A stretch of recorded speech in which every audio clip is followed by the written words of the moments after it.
Good afternoon. I'm Chloe Rigby, editor of InternetRetailing.net, and I'd like to welcome you to today's webinar, 5 Key Tactics to Maximize Success During the Peak Trading Period in association with Movable Inc. Over the next 45 minutes to an hour, we'll be hearing from Craig Clayton of Movable Inc. and Saul Lopes of Dixons Carphone as they identify and discuss 5 key tactics that can help make a success of the upcoming peak trading period. Saul is head of CRM at Dixons Carphone, and Craig is director, solutions architecture at Movable Inc. Before we get started, just to let you know that at the end of today's webinar, we'll move into a Q&A session. Now, without further ado, it's my pleasure to welcome today's first speaker, Craig Clayton, Director, Solutions Architecture at Movable Inc. Craig, welcome to the webinar. Thanks very much, Chloe. Right. Just to start today, I wanted to run you all through a little bit about what Movelink actually is, and then I'll pass over to Saul Lopes to introduce himself and give you a bit of background on Dixons Carphone, as if you didn't know who they already were. Okay. So to get us started, again, as I said, I want to give you a quick overview of Movelink. Now, Movelink invented the concept of open time email personalization. And I just want to give you a quick example of what that is here in this email. So Movelink uses different data to power unique visuals for each unique customer in your audience. So taking this quick example that's an email to Dave here, you can see that the hero image detects Dave's location and the weather at that location when he opens the email. And it suggests a relevant product category that will resonate based on his context at that time. Okay. Further down this email, you'll see that Dave has been presented with a pair of boots. Now, this is a pair of boots that he's recently abandoned on the website. And rather than just telling him what he's forgotten about, we reinforce that message. You'll see that we're pulling in Instagram shots of other customers actually wearing those boots in use in the real world. We're showing the amount of stock that's left, and we're supporting that with a rating and a review.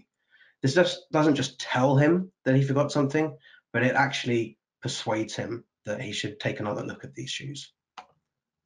And further down at the bottom of this email, you'll see a section pulling in Dave's loyalty information. This is a breakdown of the information of his engagement with the brand. So it shows him how many points he currently has, his journey towards his next reward. Okay. So Movelink does all this by sitting as an intelligent layer on top of your email service provider or your CMS. Okay, so really what Movelink does is it looks to power unique content variations. And it does that by taking data sources and connecting to really any data source you have, whether that's your CRM platform, that's APIs that you have, a loyalty system, or even CSVs that you might have. It also layers on things like behaviors and context. Then it looks at all the creative that you already have available to you. So your website, for example, any product information you have, your social channels, the images in your CMS, and so on, lets you pull these two disparate sources, overlay presentation logic to determine unique content that's relevant to each individual at the moment that they receive it. Okay.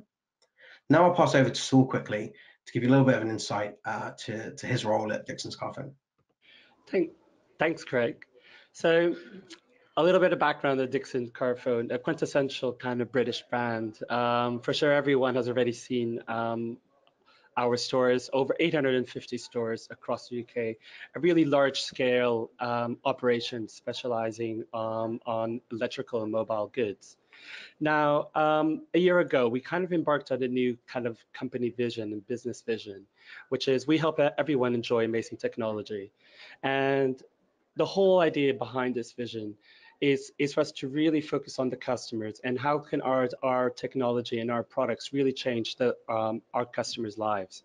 For example, anyone can sell a mobile phone or a washing machine to you, but not anyone can say that if you buy a steam dryer, you no longer have to iron your clothes after drying them. So as soon as I learned that nugget, I went and bought one right away. So we're doing a huge kind of overhauls because we know how tough retail is, but we really want to refocus our efforts away from the endless discounting that retail is guilty for, and really focusing on the customer need and why our products can actually kind of change their lives. So really good that we have a partner like this, like Movelink, which is really enabling and helping us achieve that vision. And even though we are a big company, we still have that agile partner that can help us achieve that quicker and faster, and put stuff on the product in a lot more quicker and agile way. Great, thanks, Saul. Before we get started jumping into our 5 tactics for today, we want to give you a little bit of background as to why they're important. And since your consumers define your success as retailers, I think it's important that we understand them and the challenges in reaching them. So let's take a look at that right now. So in 2019, consumers are distracted. 95% of consumers are doing other things whilst they're shopping. They're sitting in front of the TV with their laptop on. They're scrolling through Instagram. They're halfway through actually trying to shop something and someone FaceTimes them and overtakes that shopping session. Okay. They're demanding. 72% of consumers now say they only engage with marketing messages that are tailored to their interests. So if you're out sending batch emails and blasting them to everyone in your audience and everything's the same, 72% of consumers aren't even reading that. They're just plain ignoring it. And they're convenience seekers. Interestingly, 90% of consumers said that they're willing to share their behavioral data for a cheaper and easier shopping experience. That's 9 in 10 people are willing to explicitly provide you with their own data, but per the last slide, they expect you to do something meaningful with it. And consumers are visual. People remember 80% of what they see, compared to only 10% of what they hear and 20% of what they read. Okay. Visuals are everything. And finally, they're bombarded. 281 billion emails were sent per day in 2018. That's a crazy number. If you start to layer all your other channels on top of this and start to think about push, SMS, social networks, you'll soon realize that your consumers are constantly being overwhelmed with communication, be that from brands, be that from family or friends. And all of this is amplified so much more over the holiday season. So that's why we're going to look today at these 5 tactics for maximizing your success during this peak trading period. Okay. So to get us started, I want to think about what kind of happens in this peak trading period.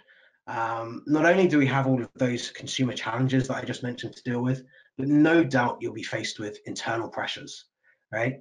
Your teams aren't scaling in size, generally speaking, as you come up to your key trading points. You have the same team, but no doubt you'll be expected to send more emails than normal during this period. And you'll be expected to do it without any additional support or resource.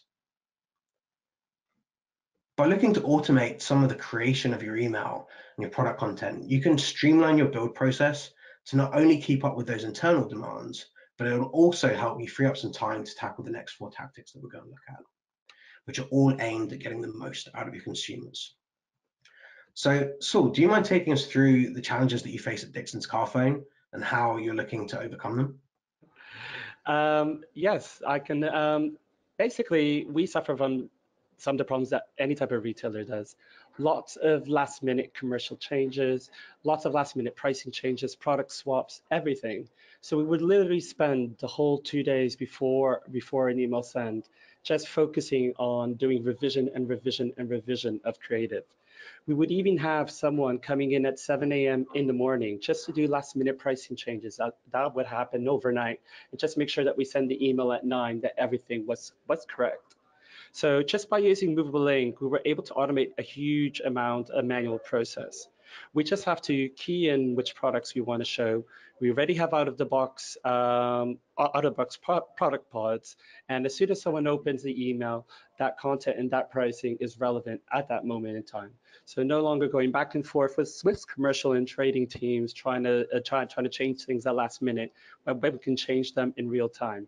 And even if there is a change during our send or after our send, with Movable Link, we can just change the product ID in the background, and right away that product is updated for everyone who opens the email after that in real time. Great. So Saul, I know you've just started working with us, and you're just getting the team up and running on using the Movelink platform and switching to this idea of automation. Do you have any idea of what kind of impact that's had on the team so far? Oh, huge impact, positive impact on the team, because the team now feels like they're actually doing useful work. The team was so frustrated to always going back with all these product revisions and price revisions and everything. So now all that freed up time can actually be spent focusing on how to do better campaigns and better creative and actually getting that message right. So the team morale has increased a lot as a result. Great. Of course, you guys aren't the only retailers that are faced with these challenges. In fact, most retailers are faced with this challenge because this becomes their key trading period. Now, I want to back up your kind of scenario with another example from Jules here. So, for their Black Friday event last year, they were tasked with sending emails on an almost daily basis, but they have a very small team. So, they're presented with relatively few options here if they want to keep up with their business's demands. They could have blasted out the same kind of postcard message every day and hope that some people still click on it and just almost use it as a nudge reminder. But instead, they decided to build an email that would evolve over time that they could resend whenever they needed to through their ESP. So they put together the email that you can see right now. And this email message kept people engaged by revealing new offers along the bottom there as they became available on the site. As the previous day's promotions were no longer available, they would grey out and become expired, and we'd tease what tomorrow's deals were going to be and when exactly to the second that they would be unlocked. Okay.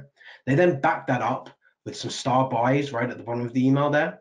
And these were all, these star buy deals were all promotions that are active for one day only.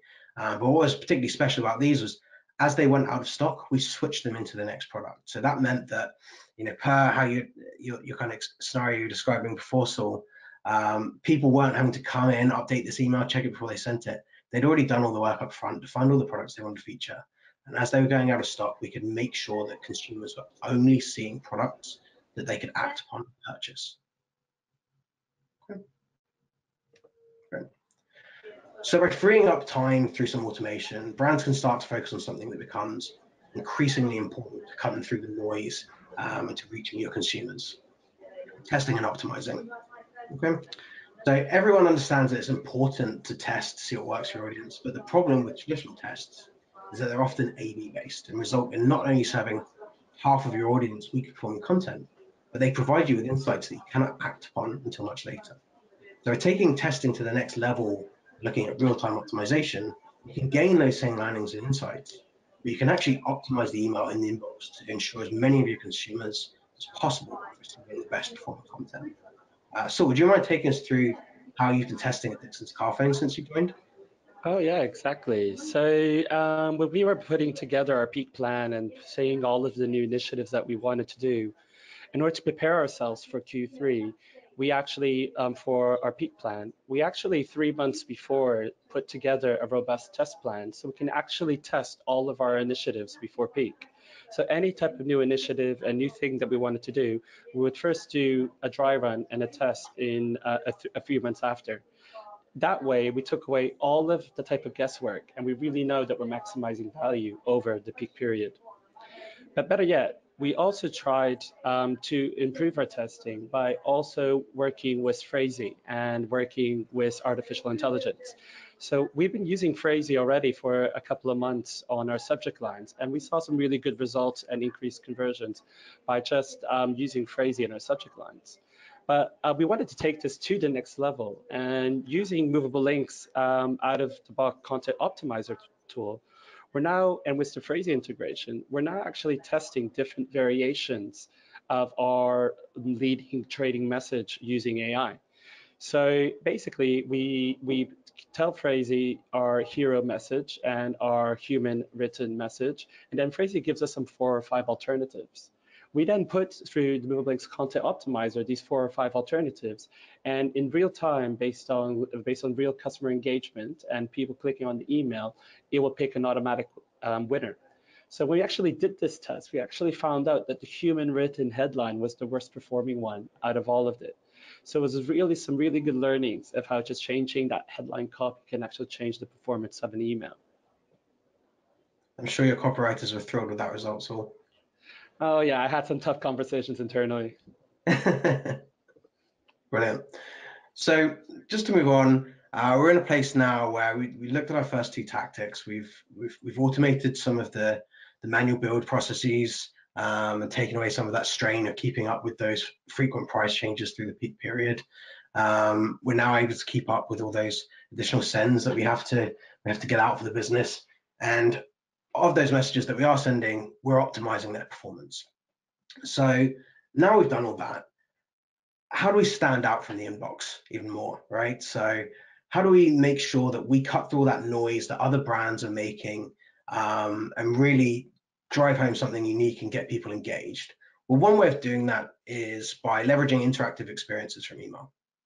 So would you mind walking us through some of the work you did when you worked with us previously at Virgin Holidays with augmented reality? Yeah, exactly. So at Virgin Holidays, we had a challenge of how do we increase the size of our base. So we put together a campaign for everyone. So we put together a campaign which is I Wish I Was Here. And the whole idea of this campaign is how can we encourage people from our base to recommend other people of our base for joining. So the whole idea is that the more people that you recommended to join our base, higher the chances that you got a winning the final prize of the free holiday. But that sounds a little bit all very dry. How do we actually communicate this, and how do we actually talk about this and share and find a creative way they can share with your friends? For that, we activated on the Virgin Holidays. We activated the AR functionality so we can have a fun way. So out of the email, you can actually take a picture of yourself and send a picture of your friends of the destination you want to go to, and send a quick message, I wish I was here, and add a courier link in CTA so that people can join the base. Using a little bit of AR and a little bit of creativity, we were able to increase the amount of subscribers to our base. Great, and this was increasingly important, as I recall, for you guys when you're at Virgin, because of the database losses that you kind of suffered through the GDPR changes. Is that right? Oh, exactly. This was exactly a campaign that we did post GDPR to get that base up, since we lost around 50% of our prospect base. Yeah, and that certainly wasn't a problem that was unique to you guys. I know a lot of retailers that captured email address at point of sale really struggled to kind of back up where those emails originated from, and have, as a result, had to kind of lose part of their base. So it's a nice tactic in this particular setup for kind of trying to draw people back to receiving your email communications. I know Currys has been sort of experimenting a little bit with augmented reality through your apps and things. So are there any plans to kind of leverage AR in the future for Currys, do you think?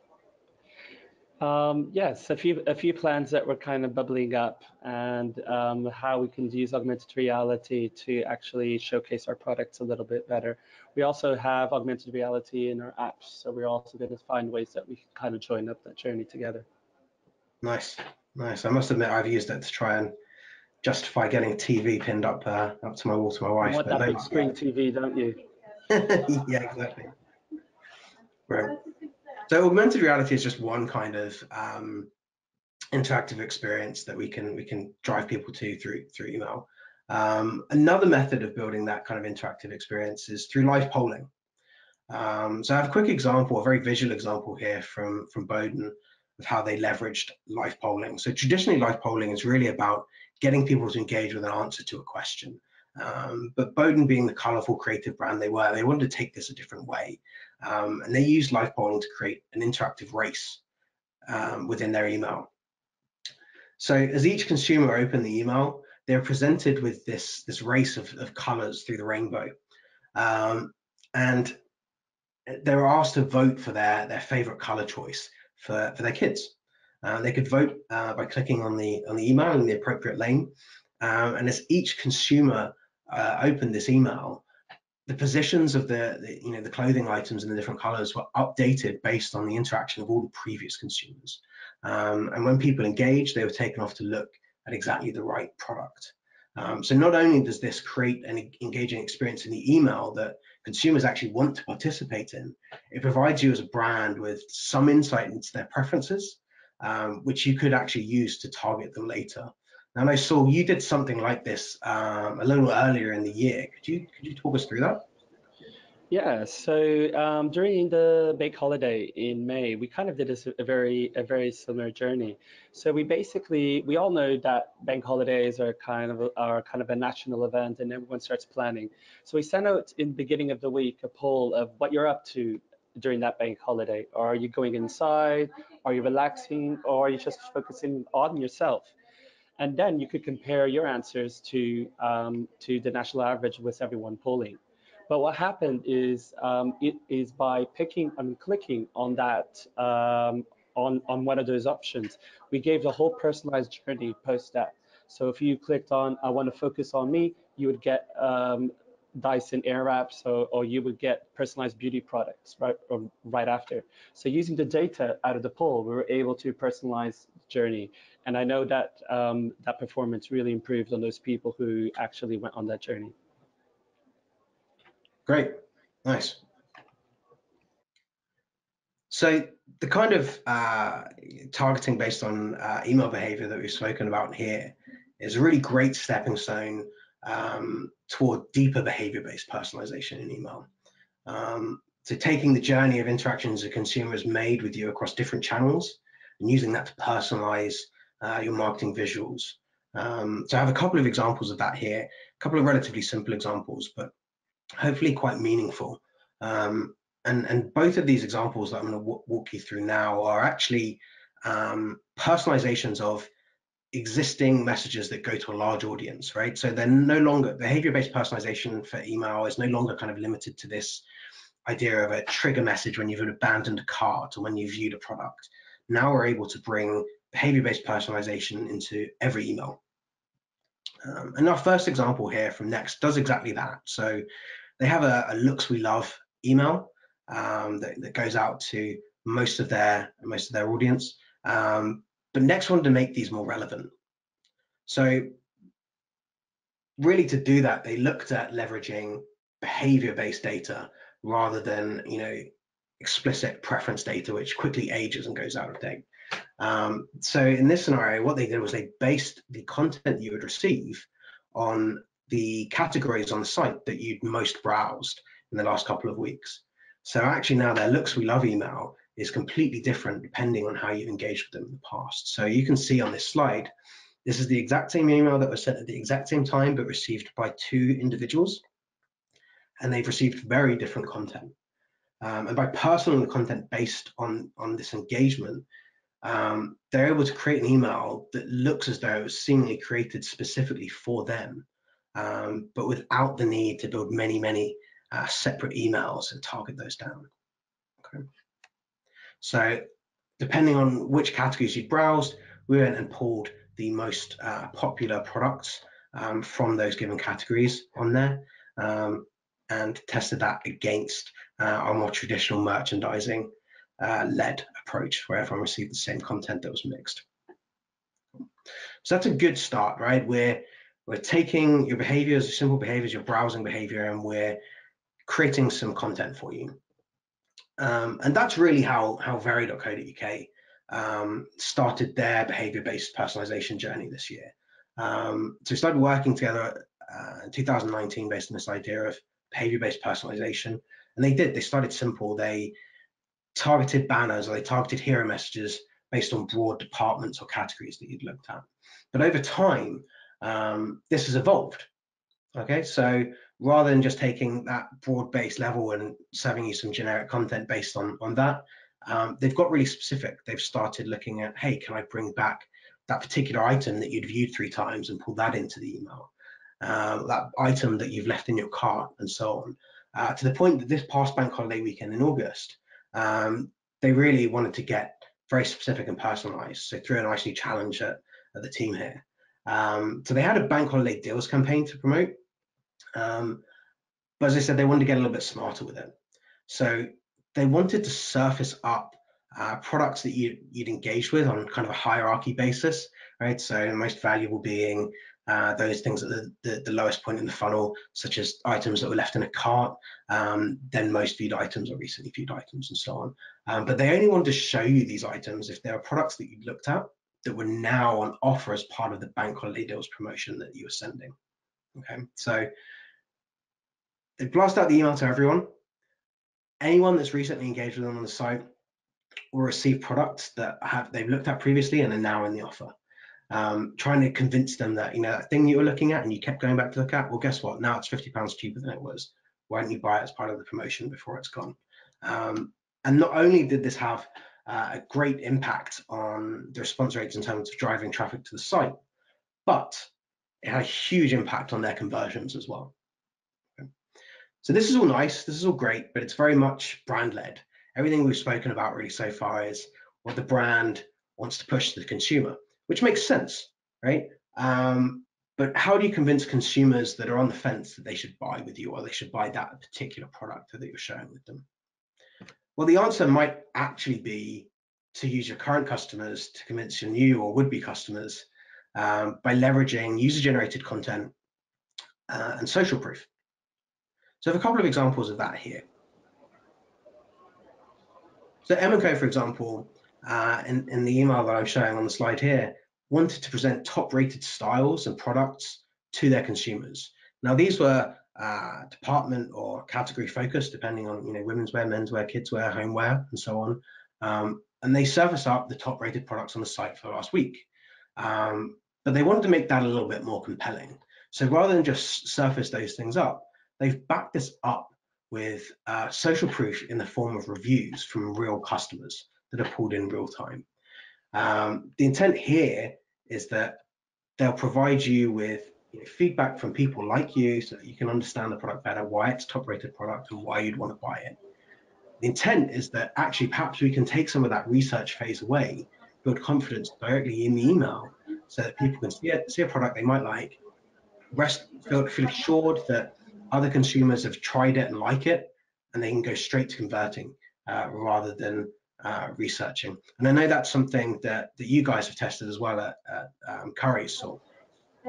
Yes, exactly. We all know how consumers are so skeptical of what brands say now about the products. So that's exactly what we did in our emails, in our conversion emails. We start putting actually real customer reviews and real customer quotes of how they are liking the technology and how they recommend the technology. So don't take our word for it. Just listen to people who actually bought the product or are using the product. So we started introducing a lot of that social proof and the reviews again in real time in one of our emails. A next one is also an example of social proof. So we've spent a long time testing all of our product pods, looking at different options of showing.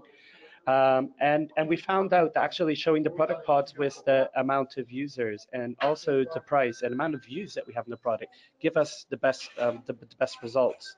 So we all know that FOMO effect. And so as soon as we showed the amount of how successful a product is and how many sales and how many views that product has, we see an increase of AOV. Great. I know this stuff's been super impactful as well across the board, particularly with social proof. We just got the results in from another test this week, so from another retailer that they found that they drove 30% more traffic just by showing those social proof numbers alongside products, which seems crazy, but it's kind of this follow the crowd mentality, right? Yeah, it's incredibly powerful, and we're going to continue on optimizing this because I think it can never have the perfect product pod. Yeah, I think you're right. And as soon as you do nail it, needs and requirements change, right? So you've got it perfect, and suddenly people want something more. It's an endless task. Great. Well, you just have to keep on optimizing it, Saul. Yeah. Okay. So those are kind of all the examples we wanted to walk you through today. So I just wanted to round up very quickly on these 5 key tactics for everyone, and then we'll hand back to Chloe for the Q&A. So just a quick reminder, as I say here, for your 5 key tactics that we ran through. So start off, automate or streamline your campaign builds wherever you can. If that's through real-time content or through feeds, that's going to get you on the right foot to keeping up with the pressures internally and to give you the time that you need to deliver the content, delivering on these other 4 tactics. Okay. Secondly, get the right content in front of your demanding consumers through optimization and testing. Once you've done that, you can cut through the distraction of other brands with interactive experiences, and you can provide the convenience that consumers are seeking and expecting through behavior-based personalization. And finally, back up all those messages with something believable, something from real people that's not just the brand, with visual user-generated content and social proof.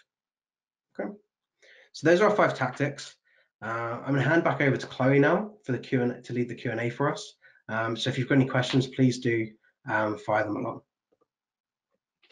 That's great, and thanks both for a really interesting, informative session.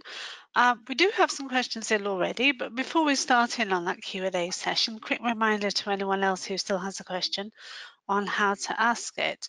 On the control panel on your screen, you can see a chat box. So if you write your question, then press send. Also, if your question is directed to one person in particular, please do mark that, and we will aim to get to as many questions as we can today. So first question is for Saul. When you first set out that vision for how to transform Dixons marketing tech, why did you choose Movelink? Oh yeah, good one. As I came into Dixons, I always have a kind of structure for how to drive change within the business and how to drive a big digital transformation change. And what I always find is that when people kind of start a new job or get into business, they're always focusing on driving a big, huge change. So they're always focusing on the big transformation. Let's say an ESP change, an SCV improvement, things that are really hard to deliver and take some time. For me, what I always do is, in order to gain recognition and in order to gain a reputation with the leadership team, is just focus on some really good quick wins. And both Movelink and both Phrasey are those 2 vendors for me that focus on those quick wins. It just took us 4 weeks to get product pods up and running for our Curry's website. So in 4 weeks, I can be demonstrating to my leadership team results, improvement, and automation. And what that does is creates a really good news story with the leadership team. So when I go and ask for the big bucks, the big money, I already have a really good reputation, a really good track record of delivering results. That's great. Thanks, Saul. Next question. Does the behavioral-based personalization require a visitor to log in when they're on the website? Who'd like to take that first? Sure, I can take that one. So it's an interesting question. There are many different vendors and providers that tackle this in many different ways. For Movelink, we look for every opportunity to identify consumers. So logging in, sure, that's one way that consumers can identify themselves, but we'll look for other implicit ways as well. So a way that we gather a huge kind of number of kind of identified users is by actually identifying them when they click off of a known marketing source, right? So if we know, if we've sent an email to someone, we already know who that is. So if someone clicks off of there, we'll identify them at that point, as well as things like login or signups. Does that answer the question, Chloe? That's great. I think it does. Perfect. So next question. How do you optimize towards long incrementality through email? Is that one for you, Craig? Sure. I think, it's the same, almost the same answer to Saul's kind of first question there. And that you have to kind of start small and build out a plan. If you're just going to do these things ad hoc, then it's never going to work. Even though we can optimize in real time, we still need to forward plan what those optimizations and approaches are going to be. Yeah, and just to add on Craig's note on that one, what what we've done, of course, we're always looking at incrementality and test versus control. And with all of the different variations and creative variations, sometimes it's hard to know. We know the winner creative in that moment in time, but over a long period of time, it's kind of hard to know and kind of to do a trend on which is the winner creative. So more importantly, especially around the phrasing things, what I always do is dynamic content versus static, or really try to funnel up things in bigger chunks, so it can actually have a significant test result and along, and you keep on building on the learnings of that dynamic content time and time again, and then it's easier for you to kind of prove incrementality in the long term. Yeah, indeed. We've often sort of piled these tests together, haven't we, where we keep, we go beyond the two variations where we keep the static to see if actually that's regained some traction. We look at the dynamic variation as it is, and indeed the third variation being the enhanced dynamic variation, and seeing how that builds upon these things. Exactly, because those numbers can escalate very, very quickly. If you have 10 variations of the hero image and then 20 variations of the product category and then so on and so on, you suddenly are in the place that you can't test every single combination. You have to Yeah. kind of take a dynamic and not dynamic route. Yeah, and it's tricky as well, right? Once you get to this point of multivariate testing, you need to question if even your audience is large enough to make that a valid test. So it's all about balance, I think, as well. That's great. Thank you both. Next question. Can you personalize at the customer level? Yep. So largely everything we've shown today is really personalized on a per consumer basis. So that first, mock-up example right at the start there, so, hey Dave, and was based on the weather in his given location. But all of these things are personalizable down to the user level. Now, often people start off at broader kind of segment levels and drill down, but actually sometimes people jump straight to the scenarios like the very.co.uk example that we showed, where we're pulling back products that you had engaged with as an individual that were now on promotion. That's great. And a question for Saul. What CRM deployment are you currently engaged in, and how does this tie into your customer strategy? Yes, so we kind of looked at all of our customer journey and we kind of laid down on how we can actually improve each part of that journey. So we kind of went in and we focused on post-purchase, kind of in life and trading, retention when products are slowly going out of lifestyle. So we kind of worked on each single one of those. But from kind of putting together large customer journeys together, you always have to start somewhere. So we started focusing on our trading columns since those bring us the most amount of revenue.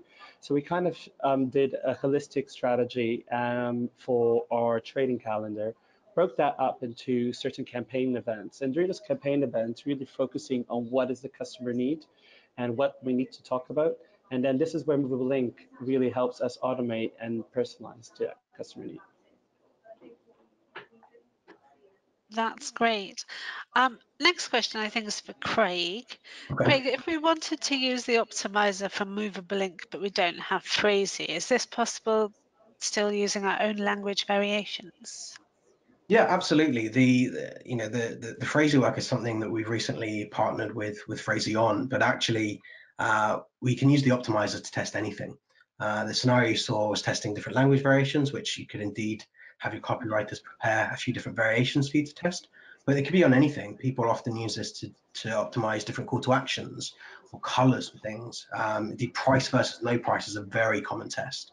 And in apparel retail, one of the most common tests often ends up being something like product shots versus model shots.